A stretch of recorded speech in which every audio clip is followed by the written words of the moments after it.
También se reconocen las historias sobre la Gran Chichimeca y el septentrión que se extendía al norte de Zacatecas y Nueva Vizcaya. El presente trabajo pretende dar especificidad histórica a los dos conceptos claves de frontera y de violencia durante la temprana colonia del Reino de Nuevo México. Se ubica geográficamente en las fronteras orientales del Reino de Nuevo México, al este del Río Grande y de la Sierra de Manzanos, territorios que se abrieron a las salinas y las llanuras y sabanas de cacería de bisonte, del venado, del anta y de otros animales de presa. Su enfoque temporal y temático comprende los conflictos documentados para el siglo XVII a raíz de los juicios de residencia de los gobernadores para analizar las manifestaciones de violencia interétnica, los poderes coloniales en disputa y el difícil engranaje entre las economías de producción e intercambio indígenas y el comercio mercantilista, incluyendo el tráfico de cautivos de esta lejana frontera virreinal. Nuestra presentación de hoy se trata del periodo antes de los levantamientos de fines del siglo XVII y se concentra en la gubernatura de Bernardo López de Mendizábal de mediados de siglo. Los volúmenes documentales que produjeron su juicio de residencia citada arriba, así como el proceso que le siguieron los franciscanos en la Inquisición, surten de amplios materiales bien aplicados al tema de la violencia. Más aún, los testimonios de juicio de Mendizábal nos permiten acercarnos a los indígenas de diferentes naciones e identidades, en sus comunidades, en su vida familiar y como individuos, quienes fueron integrados en la sociedad colonial de esta frontera nuevo mexicana como la población mayoritaria y la fuerza de trabajo. Si bien sus voces se escuchan solo a través de la pluma del defensor de indios, sus querellas y demandas hechas por vía pública expresan elocuentemente los valores que estos naturales cristianos defendieron, los niveles de violencia que ellos denunciaron como actos criminales y las reivindicaciones que reclamaron en justicia. La historiografía sobre Nuevo México presenta los pleitos entre la custodia franciscana y los gobernadores como una batalla entre dos instituciones coloniales, subrayando las luchas centenarias por el poder entre las autoridades civiles militares y las religiosas que representaron el virreinato novohispano en esta lejana frontera. La arqueología histórica, por su parte, ha contribuido importantes análisis de la vida material de los pueblos constituidos de nuevo en misiones, sugiriendo cambios profundos en sus modos de subsistencia entre la agricultura de maíz, la cacería y la recolección a causa del régimen colonial. En sus interpretaciones de los datos cuantitativos, los arqueólogos califican generalmente a los indígenas como víctimas de las exacciones económicas de ambos poderes coloniales, misioneros y civiles,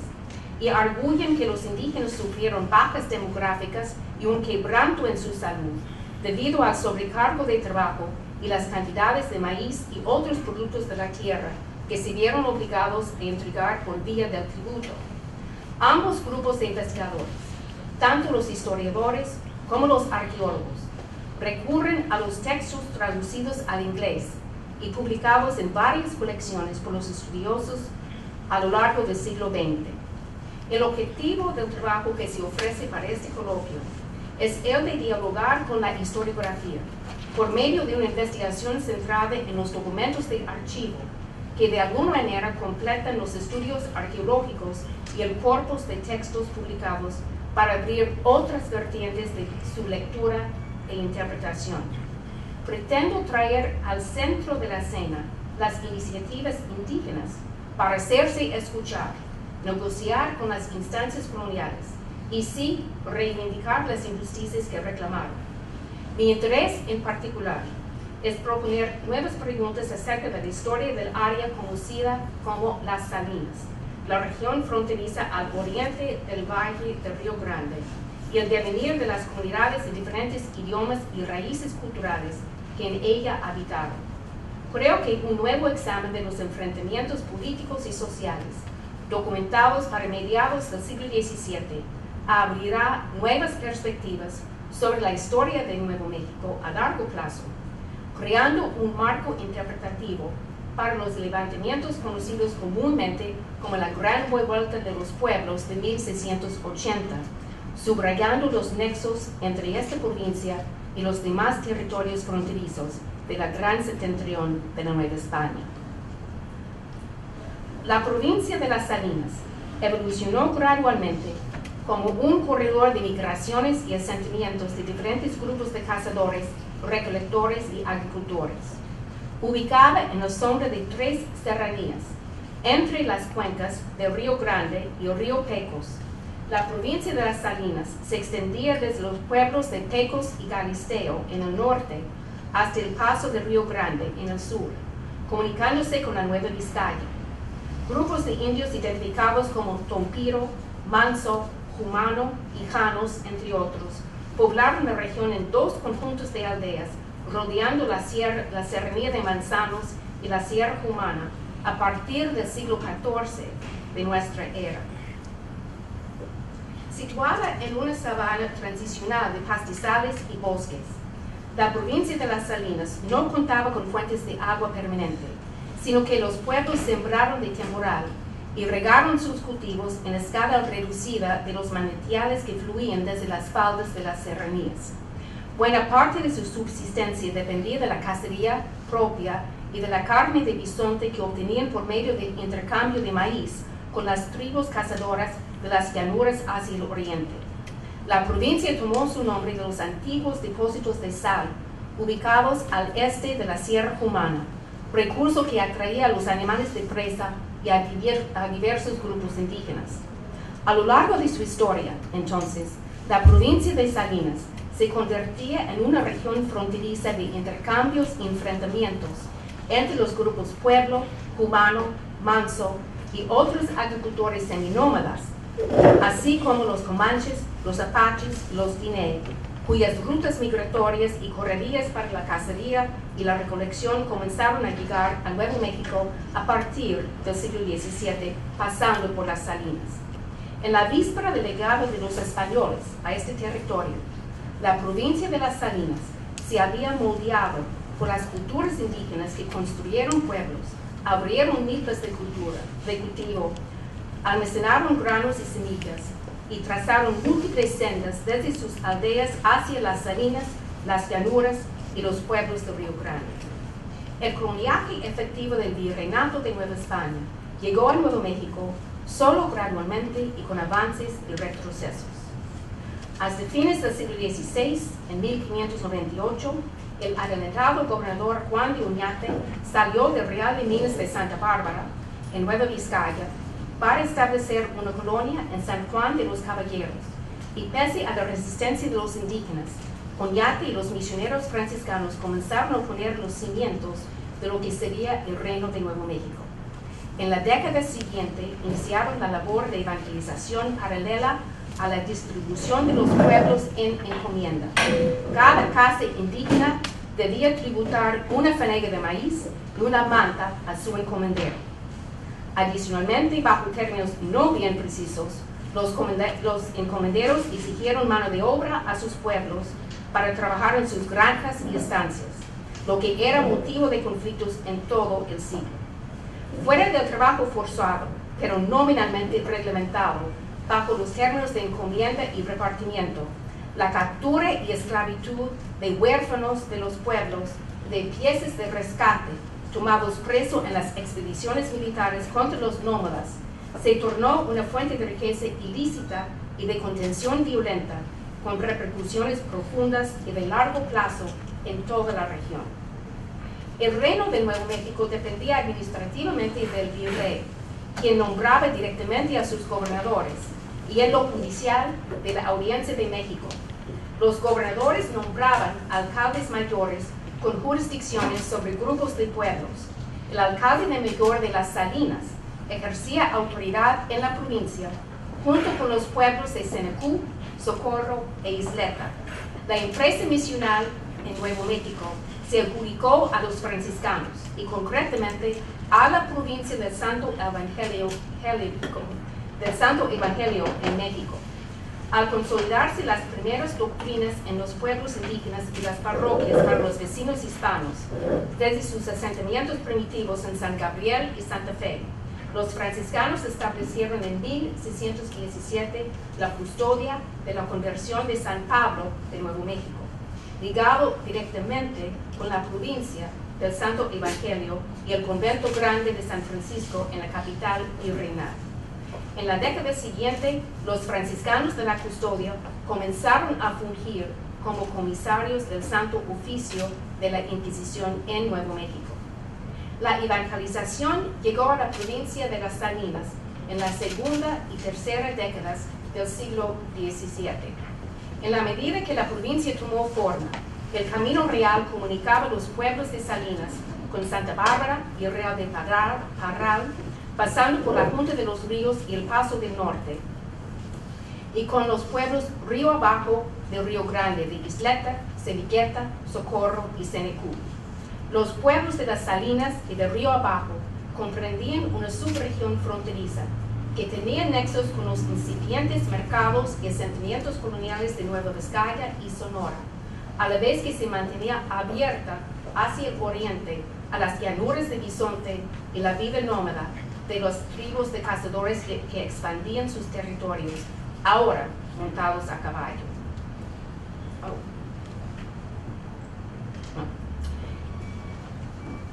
Es bien documentado para Nuevo México del siglo XVII que la estructura dual de gobierno civil y eclesiástico dio lugar a conflictos entre los frailes de la custodia, los encomenderos y otros vecinos que llegaron a esta lejana frontera, y los gobernadores y sus alcaldes mayores. Las disputas brotaron en torno a las jerarquías de autoridad manifestadas en los enfrentamientos entre los gobernadores y los custos o guardianes de misiones, tratándose del control sobre los recursos materiales y humanos de la provincia. Paradójicamente, lo que peleaban era la pobreza de Nuevo México, pues cuando se lo compara con los centros mineros de Nueva Vizcaya o aún de Sonora, lo que salta a la vista es lo rudimentario de su economía en términos comerciales y monetarios. Toda actividad o empresa económica dependía de la fuerza de trabajo y la capacidad productiva de los pueblos de indios, incluyendo las operaciones mineras de extraer la sal y el plomo.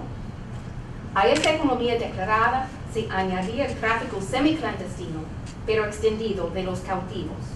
Los misioneros, por su parte, vigilaban el mantenimiento de los conventos y el adorno de los templos de culto, a la vez que insistieron en controlar la disciplina de la vida social y moral de sus neófitos. En estas batallas por las almas y los brazos de los naturales cristianos, lo que parece más visible son los actores españoles que ostentaban el poder y los vecinos hispanos de la provincia. Las fuentes documentales y la línea historiográfica ponen en evidencia el hecho de que los indígenas fueron el objeto de contienda. Lo que es a veces menos obvio es que ellos mismos actuaron como sujetos en el desenvolvimiento de los conflictos sobre los frutos de su trabajo, el gobierno interno de sus comunidades, el usufructo de las tierras de cultivo y de pastizales, y sus conocimientos sobre la naturaleza en este territorio áspero y duro para el sustento económico y social.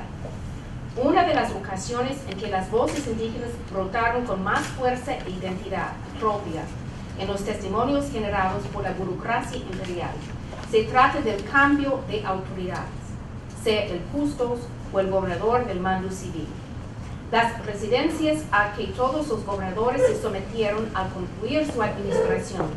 abrieron coyunturas breves pero a veces decisivas, en que las autoridades se tornaron vulnerables.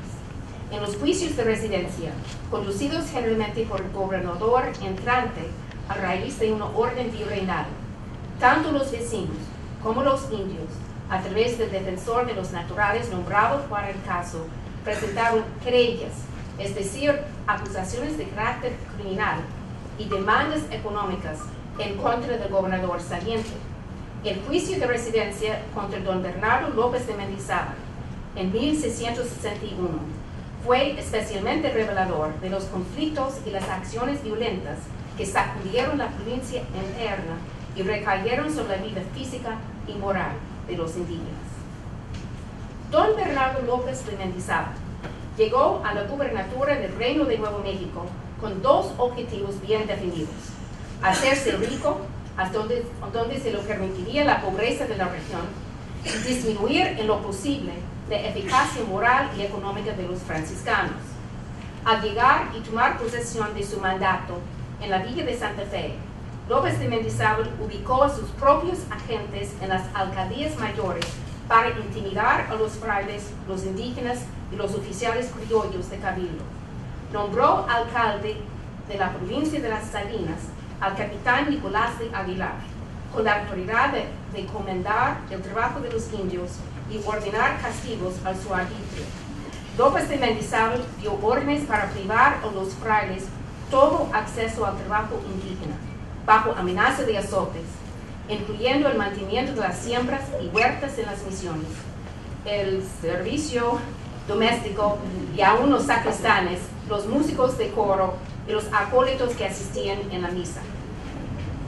Nicolás de Aguilar hizo cumplir las órdenes del gobernador con notoria brutalidad en Las Salinas. Bueno, voy a brincar. El ejercicio arbitrario del poder por López de Mendizábal comenzó a cobrar efecto a mediados de 1660. Pareciera que logró uno de sus objetivos, porque algunos frailes asignados a las misiones de la provincia de Salinas salieron de la provincia aún de Nuevo México, amedrentados por el gobernador y por el alcalde Nicolás de Aguilar. Con su llegada a la capital de Nueva España, los rumores acerca del comportamiento del gobernador y las quejas de vecinos e indios se escucharon en la corte virreinal, entre los superiores de la provincia del Santo Evangelio, en el Santo Oficio de la Inquisición. El virrey nombró al sucesor de López de Mendizábal y dio inicio al juicio de residencia. Peñalosa Briceño recibió 70 testimonios que dieron expresión a las demandas y querellas en contra de López de Mendizábal, de los que no menos de 22 fueron en nombre y en voz de los indígenas en representación de individuos y de pueblos enteros.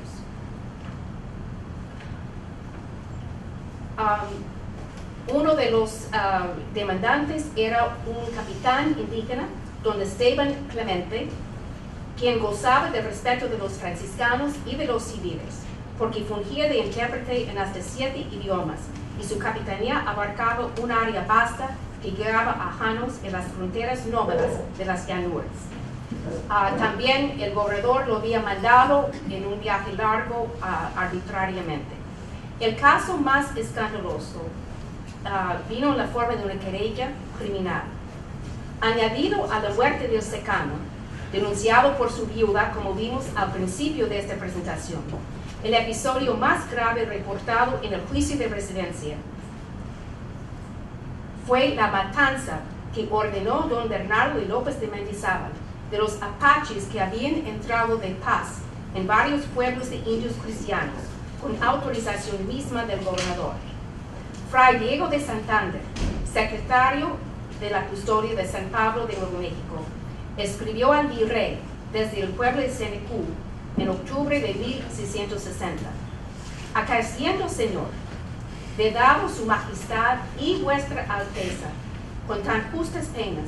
el que no se vendan por esclavos los gentiles que se cautivan, y habiendo en esta tierra este año de 1660, por el mes de junio, entrado de paz muchos gentiles y concedídosela el gobernador en nombre de su majestad y a otros justicias, cuando estaban con mayor seguro, ayudando a descargar las milpas de los cristianos, envió 3 escuadras por 3 partes que debajo de este paz mataron más de 200 gentiles y cautivaron más de 80 que tienen para vender, y a algunos los trajeron a ahorcar a los pueblos. Vuestra Alteza podrá ver la infidelidad que se obra con su majestad, de cómo se cierran las puertas a la predicación del Santo Evangelio, que su majestad tanto desea, y cómo puede más la fuerza del interés que el empeño de la palabra real. Voy a brincar a las conclusiones. Y solamente para decir que en la residencia le encontraron culpable de 16 de las 33 acusaciones formales que se hicieron. Y también el gobernador y su esposa fueron tomados presos por la Inquisición y llevados a México. La conducta, las ramificaciones de la violencia en el Reino de Nuevo México estaban implicadas en la economía de la provincia fronteriza y en los intersticios de su sociedad. Brotando del trabajo forzado en todas sus formas, la violencia estaba implícita en las jerarquías del poder que definieron el orden colonial, ligando la pequeña élite hispana con los pueblos y con los gentiles en lazos de interdependencia.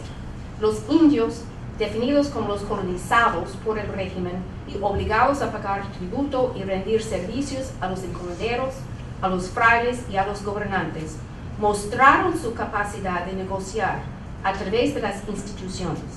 En sus múltiples declaraciones ante el defensor de los indios, los demandantes de los pueblos articularon los valores culturales que dieron a su propio trabajo y a los frutos de la tierra. La conducta violenta y escandalosa que dio lugar a la condenación de don Bernardo López de Mendizábal a mediados del siglo XVII no fue, obviamente, un caso único, sino que formó parte de una larga condena de conflictos entre los mismos colonizadores que ostentaban el poder y las comunidades de indígenas y los pobladores mezclados que constituían la base de la colonia. No obstante ello, los acontecimientos que rodearon la gubernatura fallida de López de Mendizábal se tornaron un momento decisivo en el devenir de esta frontera imperial. Si España, o mejor dicho, Nueva España, perdió el Reino de Nuevo México durante más de una década a fines del siglo, lo perdería primero en la provincia de Las Salinas. La salida de los franciscanos paso a paso y la dispersión parcial y gradual de las comunidades indígenas significó a lo largo un cambio en la conformación de una frontera siempre movediza entre los territorios y los pueblos gobernados según las instituciones virreinales y los espacios de corredores nómadas. Los cicatrices de la violencia en los años de 1660 abrieron grietas en los acuerdos tenues que habían tejido una sociedad colonial de desiguales en Nuevo México, profundizadas por las sequías y hambres de la década siguiente. Visto desde esta perspectiva, la rebelión de 1680 no se trataba de un levantamiento aislado, por más dramático que haya sido, sino que fue un capítulo más en el complejo tramo de enfrentamientos, acercamientos e intercambios, poblamientos y desplazamientos de diversas naciones en los espacios fronterizos.